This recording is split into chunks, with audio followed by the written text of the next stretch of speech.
नमस्कार। मैं अशोक व्यास।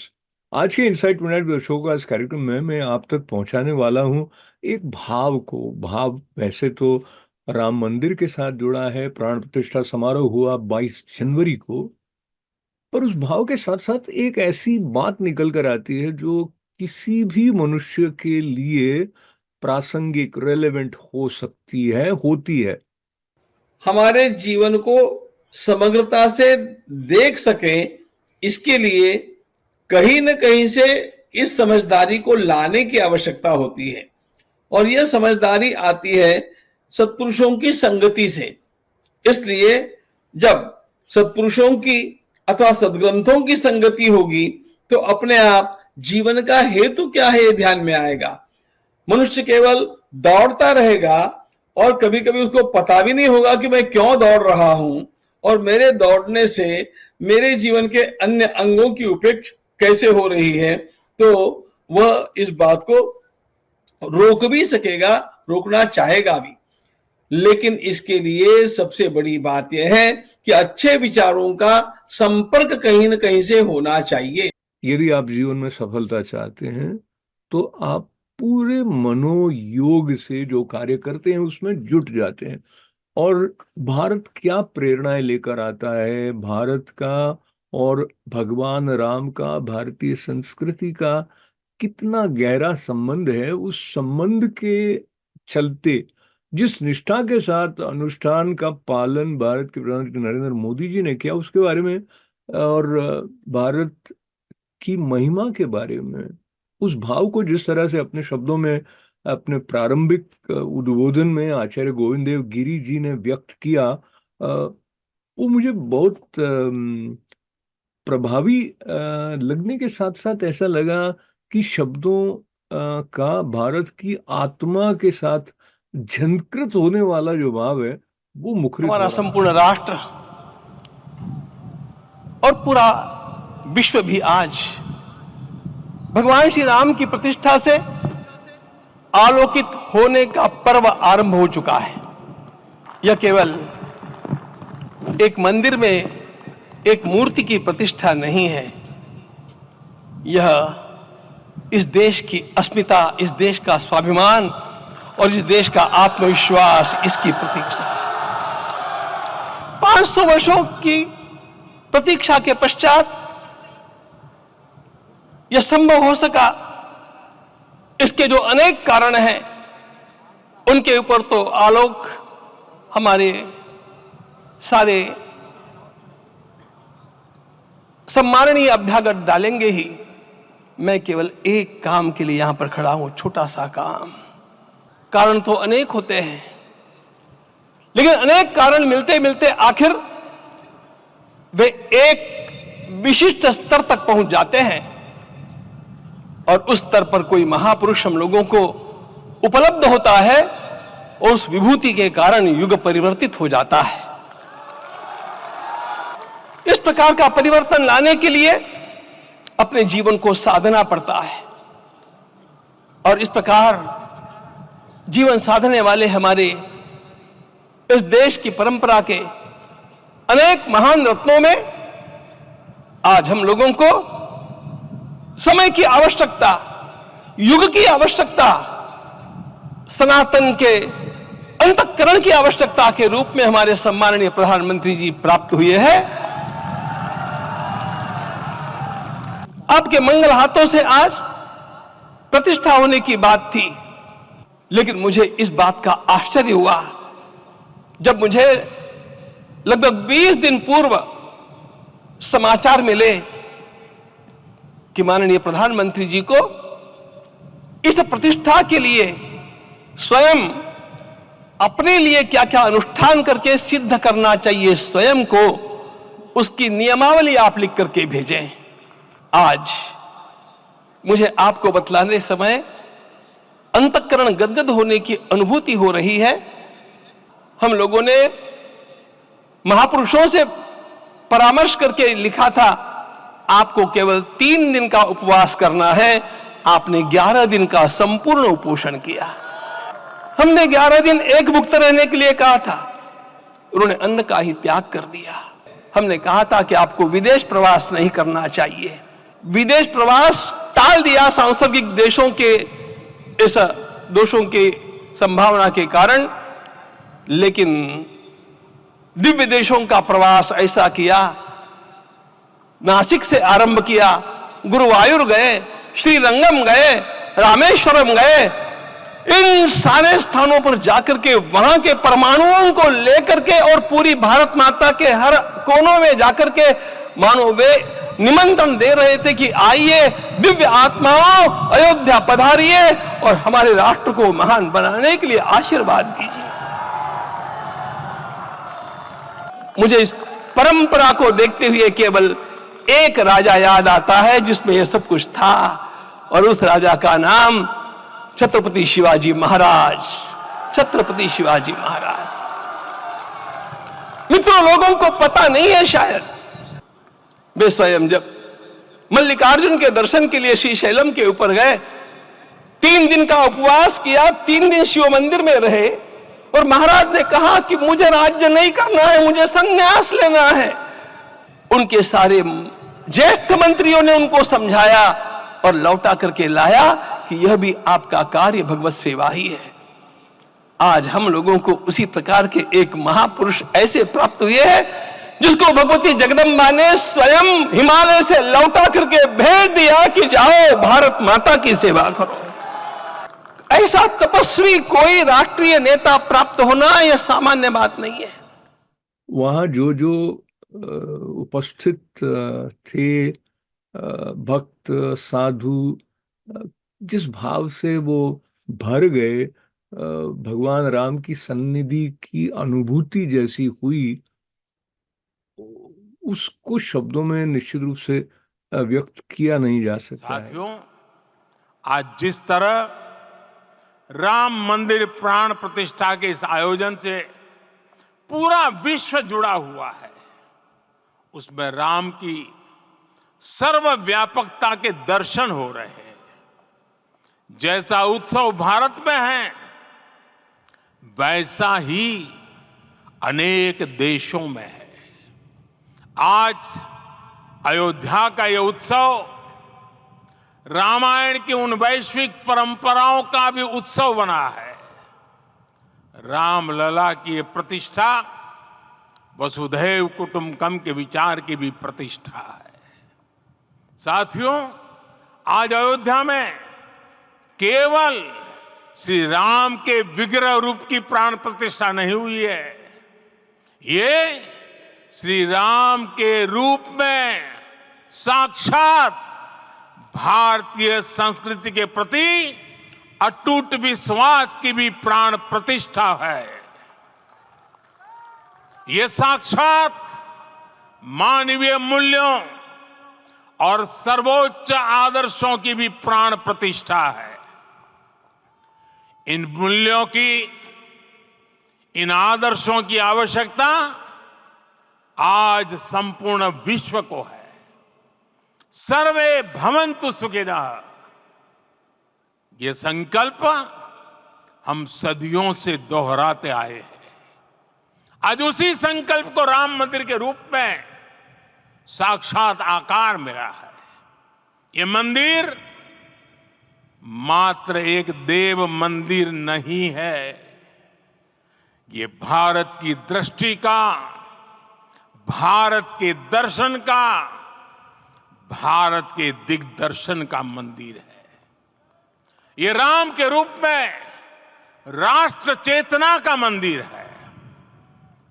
राम भारत की आस्था है, राम भारत का आधार है, राम भारत का विचार है, राम भारत का विधान है, राम भारत की चेतना है, राम भारत का चिंतन है, राम भारत की प्रतिष्ठा है, राम भारत का प्रताप है, राम प्रवाह है, राम प्रभाव है, राम नेति भी है, राम नीति भी है, राम नित्यता भी है, राम निरंतरता भी है, राम विभु है, विशद है, राम व्यापक है, विश्व है, विश्वात्मा है।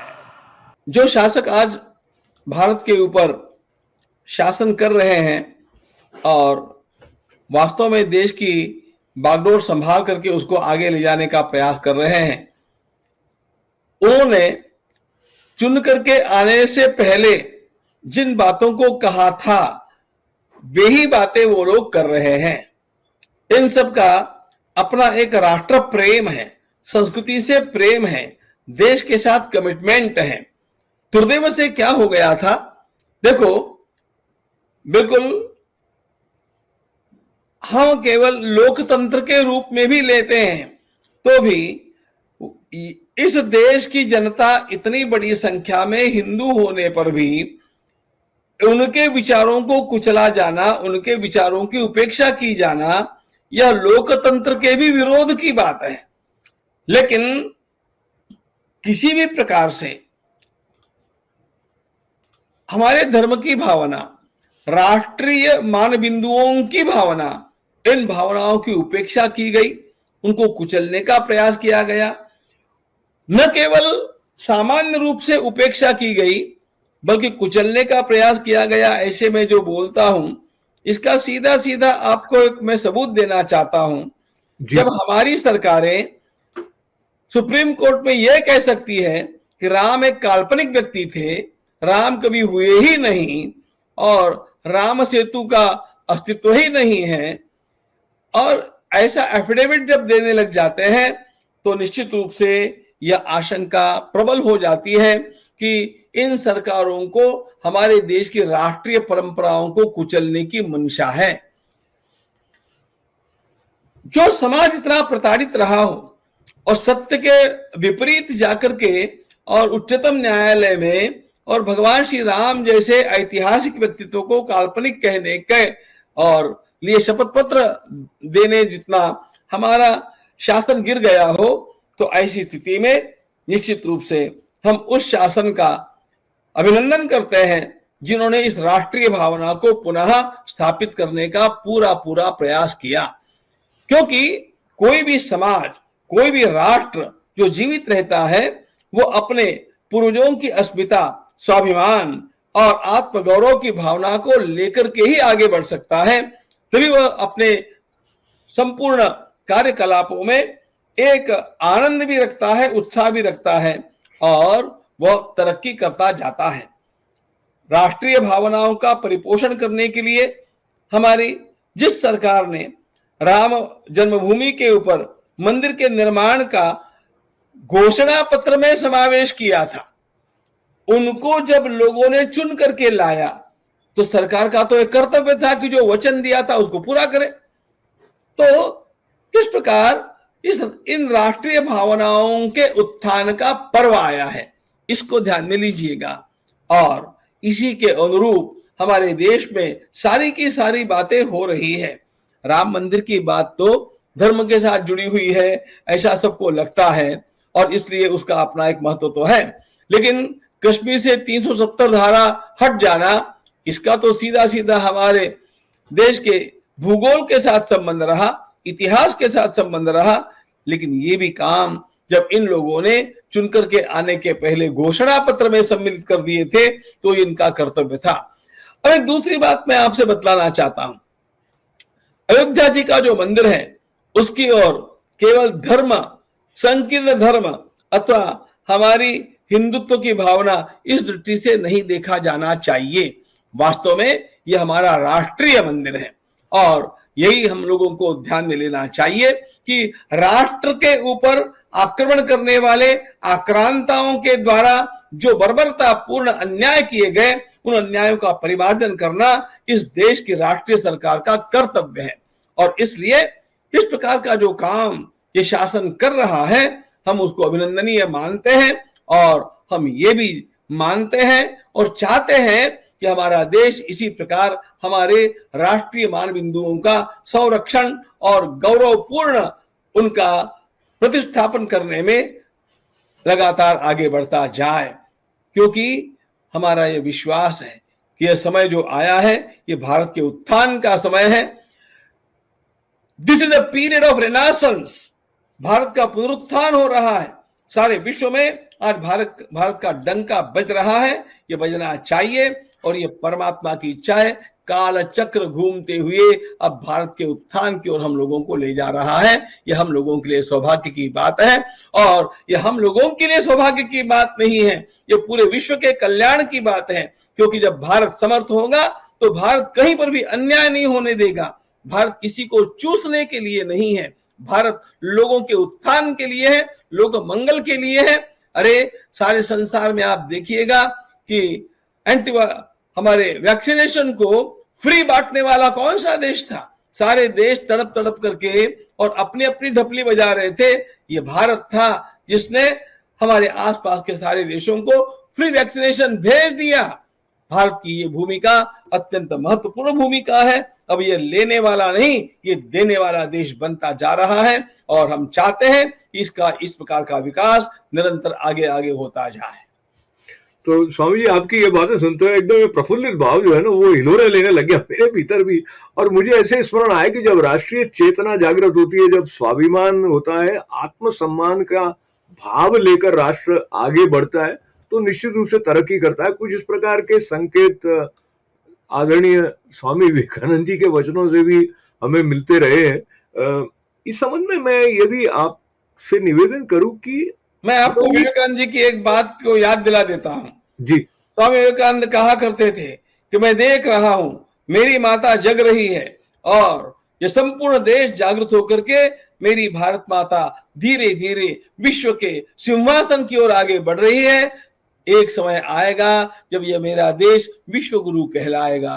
वह समय बहुत समीप आया है। हमारी पीढ़ी बहुत भाग्यवान है कि इस दृश्य को वह स्वयं अपनी आंखों से देख सकती है। तो संयोग है कि वो भी नरेंद्र थे, और अभी जो है हमारे प्रधानमंत्री जी का नाम भी नरेंद्र है। तो स्वामी, अब ये बात आती है कि भारत जो है वो क्या सेक्युलरिज्म के चलते कई बार जो हिंदू समाज है वो अपनी सफलता कह दीजिए या अपने लिए जो आनंद की बात है उसको उत्साहपूर्वक मनाने में भी संकोच कर देते हैं, और जहां उन्हें अपने स्वाभिमान की रक्षा के लिए स्वर मुखरित करना चाहिए वहां भी वो स्वर सुनाई नहीं देता है। मैं अभी आपने भारत के एक राज्य के एक नेता ने सनातन धर्म के संबंध में जो बातें कही, सनातन धर्म के नष्ट करने संबंध में, उसके बारे में एक प्रतिक्रिया अयोध्या संबंधी जो ट्रस्ट है वहां से भी कुछ आई थी। पर ऐसी स्थिति को क्या शांतिपूर्वक अनदेखा करता जाना चाहिए या कुछ प्रतिक्रिया समाज की तरफ से होनी चाहिए? आप क्या सोचते हैं?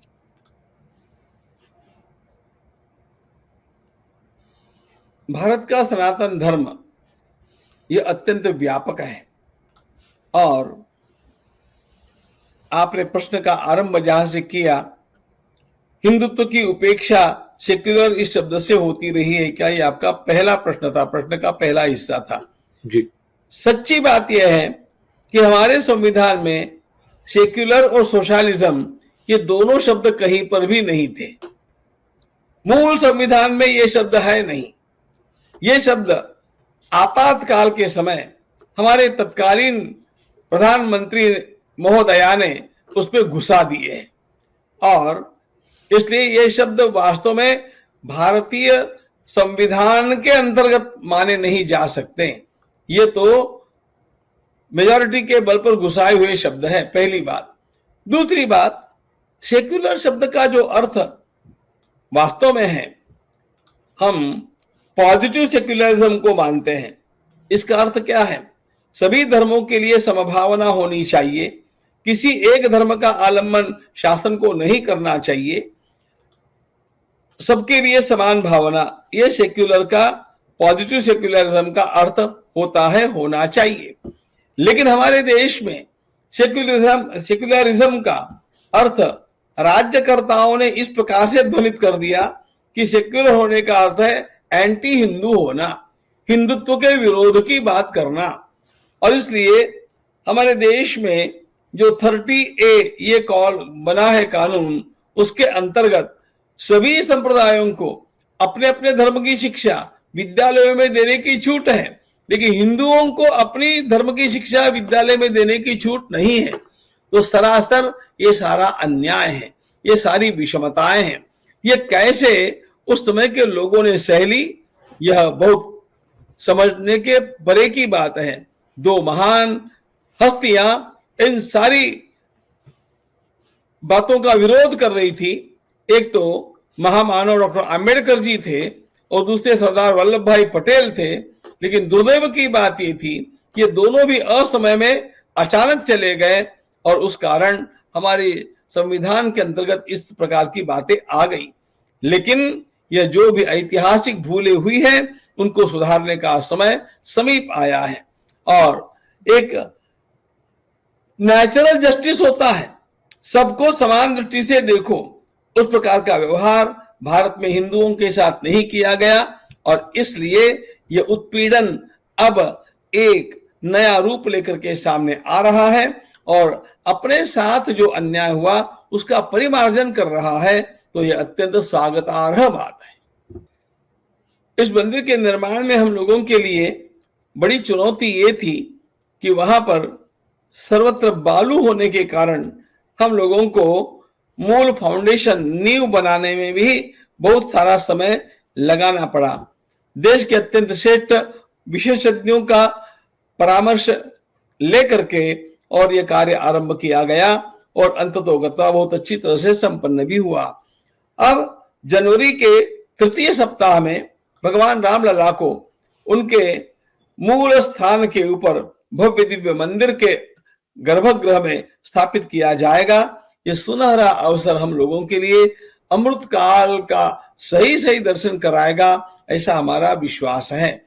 एक बात मुझे बतला देनी चाहिए कि यद्यपि जनवरी के तृतीय सप्ताह में रामलला की स्थापना वहां पर होगी, तो स्थापना के लिए आवश्यक मंदिर का प्रथम तल पूरी तरह तैयार हो जाएगा, गर्भगृह तो पूरी तरह तैयार होना ही होना है और उसी दिन से सारे के सारे दर्शकों के लिए उत्तम दर्शन व्यवस्था भी उसी दिन से आरंभ हो जाएगी। इसका अर्थ मंदिर का काम पूरा हो जाएगा ऐसा नहीं है, क्योंकि मंदिर का जो बारीक नक्काशी का काम है वो चलता रहेगा, वो और कुछ वर्षों तक चलने वाला है।